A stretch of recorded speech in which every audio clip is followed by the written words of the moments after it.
Nagpapasalamat sa lahat ng mga patuloy na piyain niyo, O Diyos.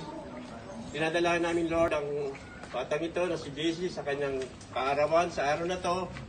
Dalangin namin, Lord, ang kanyang kalusugan, physical.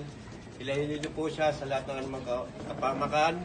Ingatan niyo po siya, O Diyos, hanggang sa kanyang paglaki, sa kanyang pag-aaral, Lord. Pagpalain niyo siya, Panginoon.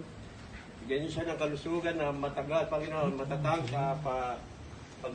patuloy siyang bigyan ng kalakasan, kalusugan, physical. Maging ang kanyang mga magulang, Lord, ay pagpalain niyo, Panginoon. Ingatan sila, Panginoon. Lord, maraming salamat po mag isang pamilya nito, Lord, na siya nagtitipon-tipon, na pinagbubuklod niyo, O Diyos, upang ipagdiriwang, Panginoon, ang kaarawan ni JC, Panginoon. Lord, maraming salamat po mag-isa pagkain na inihanda mo sa amin, Panginoon. Kailangan namin pagpalain niyo at basbasan upang sa aming physical, na kalusugan at spiritual. Salamat po muli, O Diyos. Ito po aming mapanalangin sa pangalan po lamang ng iyong anak na si Jesus. Amen. Amen. Amen.